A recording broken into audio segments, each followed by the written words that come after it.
नमस्कार विद्यार्थी मित्रांनो, कलाभारती आर्ट ऑफ टीचिंगमध्ये तुमचे सर्वांचे सहर्ष स्वागत आहे.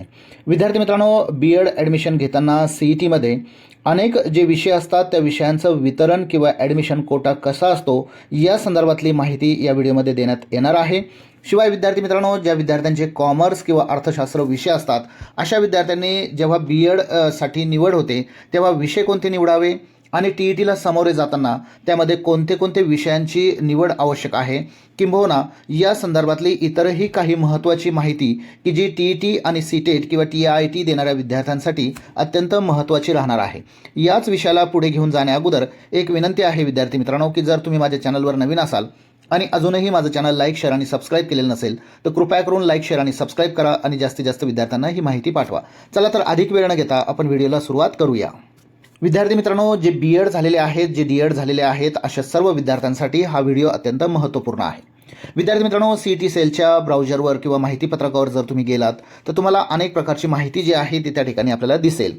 आता विचार करा, जर BEd जनरलसाठी तुम्हाला 2 वर्षाच्या BEd जनरलसाठी जर प्रवेश घ्यायचा असेल तर प्रवेश घेताना अनेक वेळेस आपली ही तक्रार असते की माझा नंबर लागला नाही. तर नंबर का नाही लागला किंवा कोणत्या जागा किंवा कोणते कोटा जो आहे जागेंचा तो कशा प्रकारचा असतो ही सुद्धा माहिती या ठिकाणी देण्यात आलेली आहे.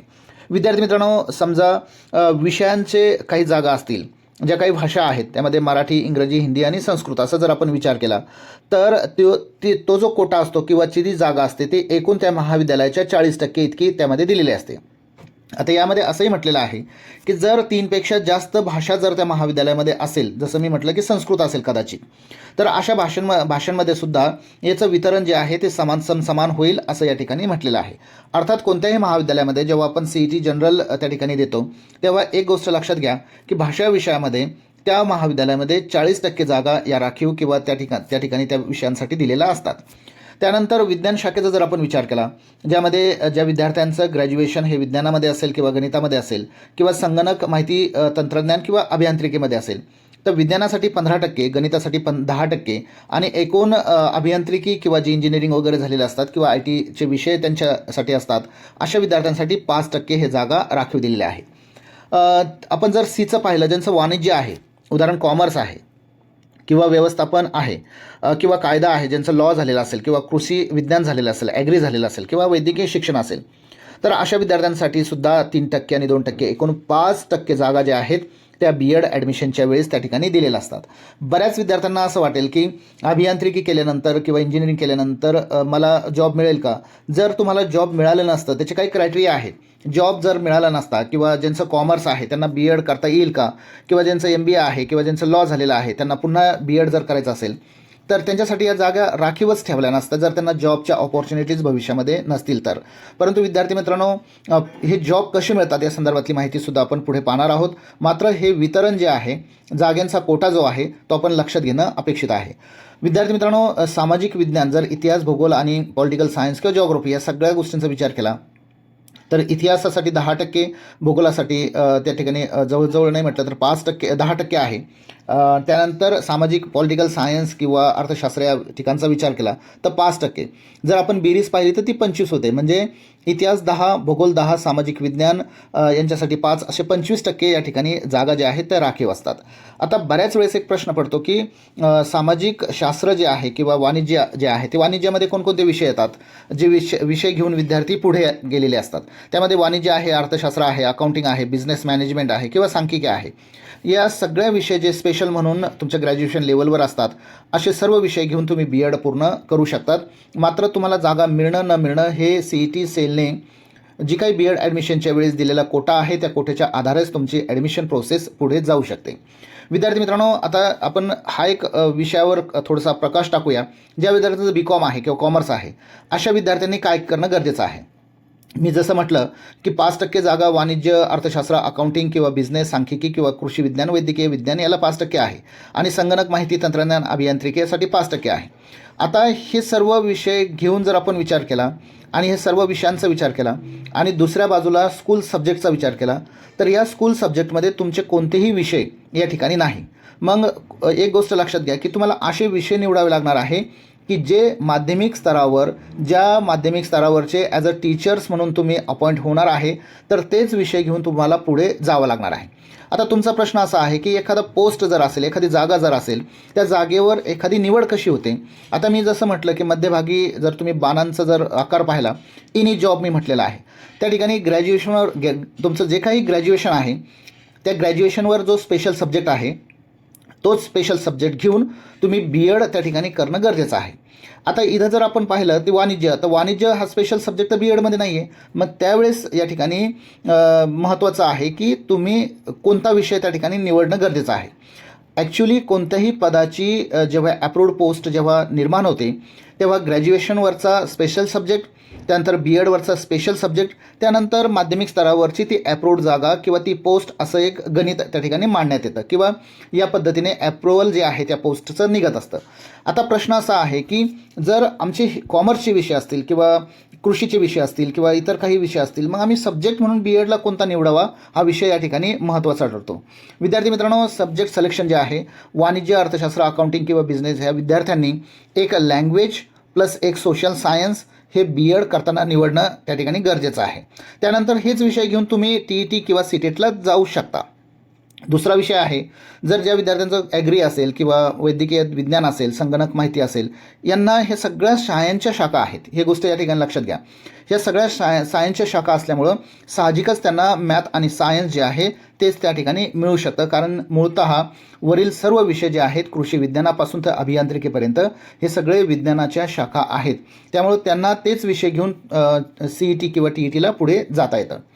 आता एक गोष्ट लक्षात घ्या की तुम्ही तुमचं कॉमर्स किंवा इतर काही सब्जेक्ट असतील तर TET किंवा CTET देताना ह्या गोष्टींचा विचार केला जात नाही. तिथं BEd पूर्ण आहे का हा गोष्ट महत्त्वाची ठरते.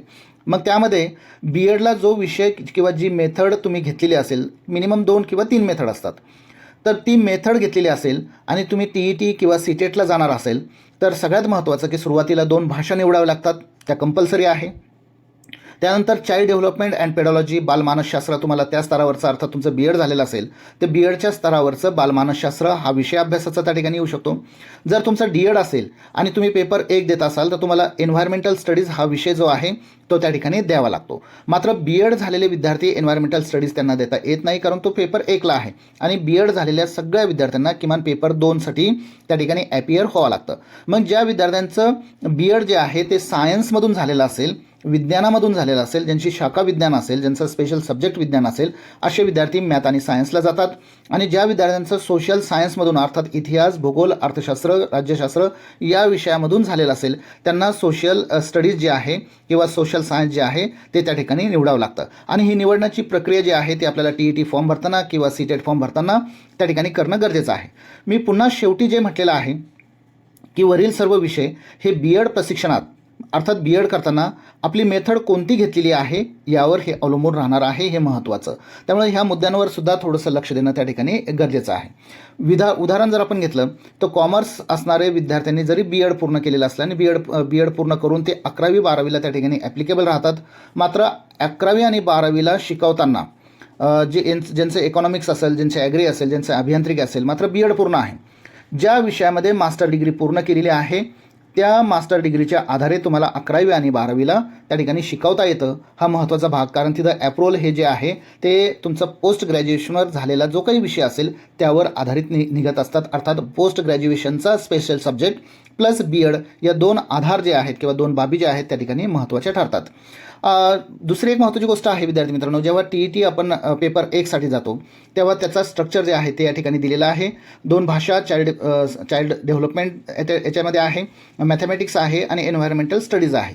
हे पेपर 1 त्यालाच विद्यार्थ्यांना देता येतो की ज्यांचं DEd पूर्ण झालेलं आहे आणि जे विद्यार्थी 1 ते 5 या स्तरावरच ते जाऊ शकतात.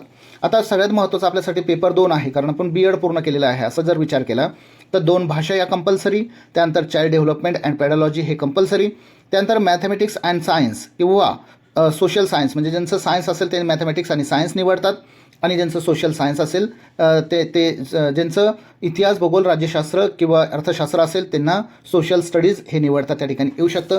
त्यांचे मार्क्स या ठिकाणी दिलेले आहे, प्रश्नांची संख्या दिलेली आहे, वेळ दिलेली आहे, जी आता आपल्याला TET जी आहे ती ॲपियर होताना दिसत आहे.